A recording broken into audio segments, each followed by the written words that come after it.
¿Alguna vez han visto una película tan extraña, tan llena de sombras y escenarios torcidos que parece sacada de una pesadilla?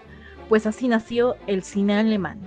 En un país marcado por guerras, arte y una búsqueda constante de identidad, hoy vamos a recorrer su historia, desde sus inicios como el Bioscope hasta que surge el auge del expresionismo, para entender cómo Alemania transformó el cine en un arte que reflejaba el alma humana.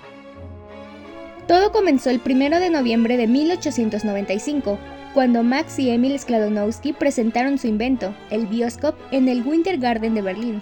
Fue una función de 15 minutos con 8 cortos, y aunque poco después los hermanos Lumière se harían famosos con su cinematógrafo, Alemania ya había proyectado sus primeras imágenes en movimiento.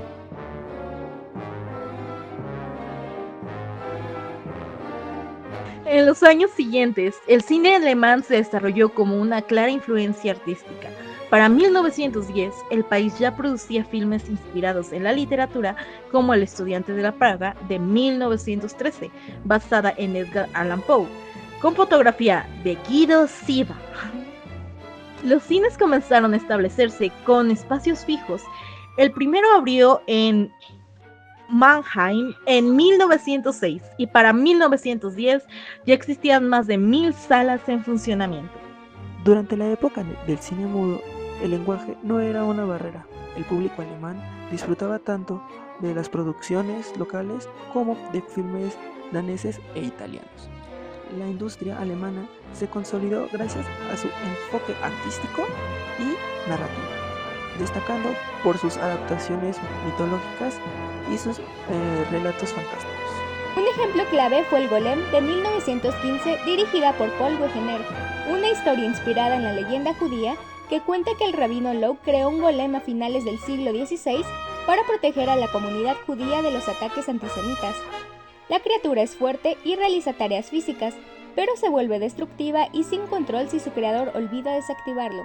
Películas como Homunculus de 1916, dirigida por Otto Rippert, o Las Tres Luces de 1921 de Fritz Lang, exploraron los límites entre la ciencia, la fe y el alma humana. Aquí empezó a gestarse una identidad visual y filosófica única, el cine alemán como reflejo del inconsciente colectivo. Con la llegada de la guerra, el cine se transformó en un arma política y cultural. Durante los conflictos mundiales, Alemania utilizó el cine como herramienta de propaganda, mientras la industria crecía hasta convertirse en la más poderosa de Europa. En este periodo emergieron cineastas con una visión más experimental, que buscaban romper las convenciones visuales y emocionales del cine tradicional. De esa necesidad nació el movimiento que marcaría para siempre la historia del cine, el expresionismo alemán. El expresionismo alemán surgió después de la Primera Guerra Mundial, como una respuesta artística a la desesperanza, la alienación y el caos social. Su objetivo no era mostrar el mundo tal como es, sino representar los estados mentales del ser humano, su miedo, su locura y su soledad. En el cine, esto se tradujo en decorados distorsionados, iluminación artificial extrema, sombras que parecían tener vida propia y ángulos de cámara imposibles. El ejemplo perfecto es El gabinete del Dr. Caligari de 1920, dirigida por Robert Wayne, donde la locura se refleja en cada pared torcida y cada sombra alargada. Otros directores como Fritz Lang y Friedrich Murnau continuaron ese camino. Lang nos dio Metrópolis de 1927, una obra monumental que retrata una sociedad dividida entre trabajadores y élites tecnológicas. Esta, más adelante, inspiraría obras como Star Wars o Blade Runner. Por su parte, Murnau nos regaló Nosferatu en 1922, la primera gran película de vampiros llena de atmósferas y simbolismo, y una de mis películas favoritas personalmente, porque sí, si voy a hablar de Alemania, tengo que hablar de Nosferatu sí o sí. Hablando de Nosferatu, esta cinta está íntimamente ligada con Drácula de Bram Stoker, y justamente fue la viuda de este último quien, después de alegar que era demasiado similar a la obra de su difunto esposo, les dijo que le dieran regalías, y para evadir esto, pues los creadores decidieron cambiarle el nombre al conde por llamándolo el Conde Oslo. Fue justo debido a toda esta controversia que hubo alrededor de la obra que varias de estas cintas fueron eliminadas de los cines, fueron quemadas y destruidas, pero algunos ejemplares lograron sobrevivir al paso del tiempo, y es por eso por lo que hasta el día de hoy se puede llegar a contemplar esta obra, que es simplemente magnífica. Justamente esta película fue prohibida en Suecia por ser excesivamente terrorífica, y esta prohibición no se levantó hasta 1972. Y bueno, pues siguiendo con las situaciones de que fue prohibida en muchísimos lugares, precisamente el Vaticano la nombró como una de las 45 películas más importantes dentro de la categoría de las artes, cosa que es un poquito extraña porque todos pensaríamos que el Vaticano la iba a prohibir, pero extrañamente no fue así. Justamente esta obra inspiró muchas otras obras, entre ellas La sombra del vampiro de los 2000, que básicamente fue una representación ficticia de los acontecimientos que sucedieron durante la producción de, pues básicamente esta película, basada en una leyenda urbana de que el actor principal era un vampiro de verdad, y que esto se debía pues a que no había técnicamente muchos registros antecedentes de él. Y es algo como muy curioso de que generalmente en esa época se creía que el vampirismo se debía a que algunos cuerpos se encontraban con sangre aún en la boca, pero esto se podía deber a la hinchazón de los cuerpos en descomposición. Pero en ese momento pues la ciencia no estaba tan avanzada y todo estaba fácilmente sustentado con es satánico, es obra del diablo, vampiros, hombres lobo, como la licantropía, pero bueno, ese es otro tema. Bueno, después de haberles hablado de Nosferatu, queda decir que el sonido cambió todo dentro del cine alemán. En 1930, Joseph von Stromberg estrenó El Ángel Azul, protagonizada por Marlene Dietrich, la primera gran estrella internacional de cine alemán. Y para 1932, Alemania ya contaba con 3.800 cines equipados con sonido, lo que marcó el inicio de una nueva era audiovisual. Películas como M, el vampiro de 1931 de Fritz Lang exploran temas sociales con una crudeza inédita. Y bueno, yo ya hablé de mi querido Nosferatu, me toca hablar del vampiro M. O sea, obra maestra. Y bueno, yo ya hablé de Nosferatu, prosigue a hablar de El vampiro M, nombre curioso porque en ninguna parte del filme hay un vampiro, es un asesino de niñas que azota Alemania y los mantiene con el velo a plena luz del día y durante la noche, debido a que hay pánico dentro de la sociedad. Los informes policíacos y de prensa son lo único que mantiene al pueblo informado. Todos son sospechosos hasta que se demuestre lo contrario. Es una Among Us en Alemania, en una época en la que no existía Among Us. Y básicamente pues hacen redadas a tabernas locales los policías, desesperados por intentar encontrar una pista que los lleve a atrapar a este asesino. Esto lleva a que la mafia alemana comience a perder dinero. Eso les deja pues muy pocas opciones. O van a tomar los fondos que pertenecen a las mujeres viudas y los huérfanos de sus aliados, o le ponen un alto a esta situación. Y crea una situación bastante peculiar, ya que te deja entender que hay niveles de maldad. Porque si bien ellos asaltan, trafican, se prostituyen, ellos jamás matarían a niñas. Y mucho menos les harían el daño que hace este asesino. Puesto que si bien no hay ninguna escena explícita de lo que sucede, se deja implícito lo que podría pasar, y creo que ese es un terror psicológico mucho más fuerte, porque no es lo mismo ver en escena cómo la sangre fluye, los hechos se muestran en plena pantalla, a solamente quedarte con la imaginación, porque la imaginación humana es mucho más peligrosa que el mostrar algo en la pantalla. Es precisamente con esto que los mafiosos deciden hablar entre los líderes de cada una de las facciones y optan por ponerle un alto a la situación. Es así como, valiéndose de, según ellos, las únicas personas que podrían seguir a niños, incluso a sus casas, y levantar sospechas, que serían los vagabundos, comienzan un cateo en toda la zona, pero de forma sutil.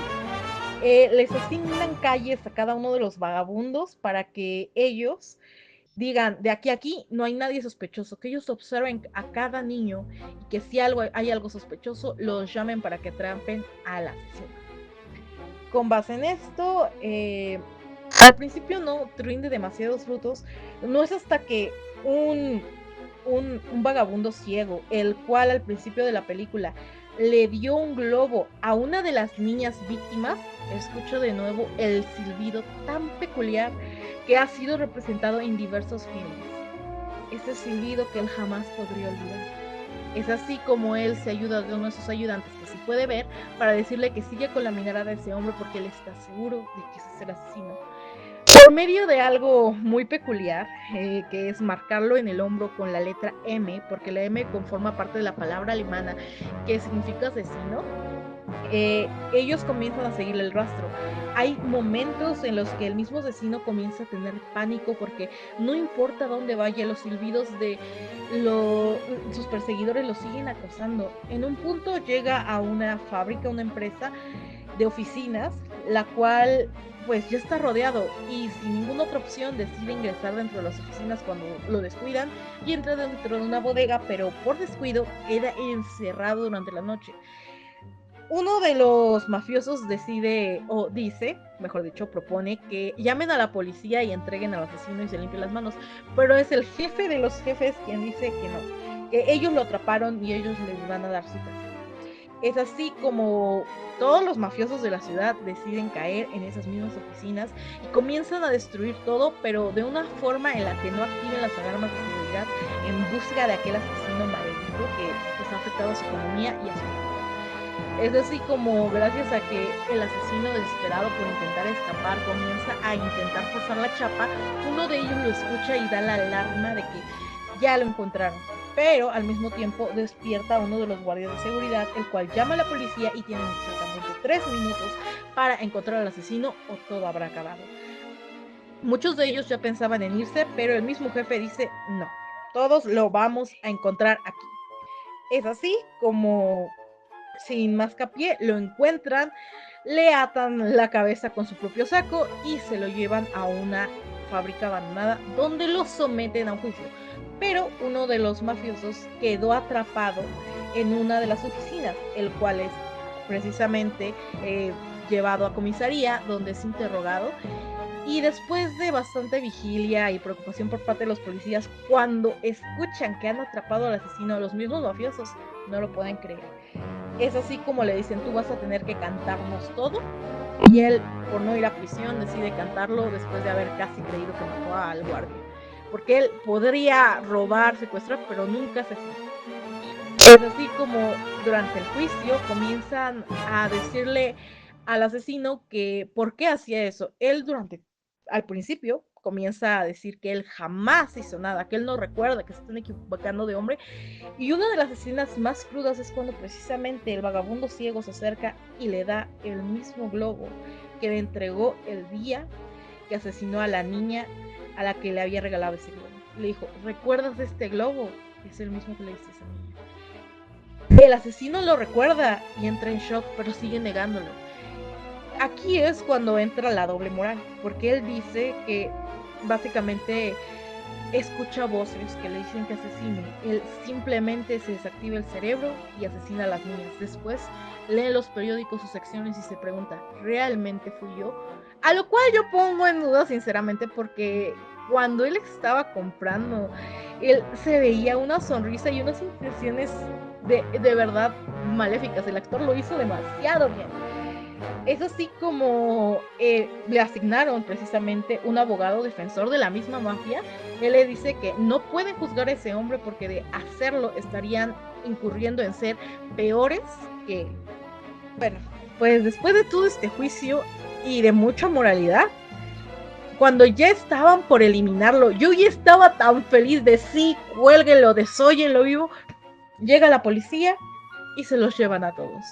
La última escena es de las madres que perdieron a sus hijas diciendo que deberían cuidar a los niños. Te da una lección tan cruda y te deja con un sabor agridulce porque lamentablemente a veces esa es la realidad en la que vivimos. No siempre hay una justicia, la justicia no siempre es imparcial y el expresionismo alemán lo supo retratar de una forma magistral dentro de esta película. Y obras como Kühle Wampe de 1932 de Brecht llevaron al cine a terrenos políticos y críticos. De las sombras del expresionismo surgieron las bases del cine moderno, el uso del simbolismo, la psicología visual y la estética del contraste. Su legado siguió con directores como Alfred Hitchcock, y Orson Welles, y hoy lo mantienen otros como Martin Scorsese y Tim Burton, quien se ha apoyado en la estética del expresionismo alemán para la creación de sus películas.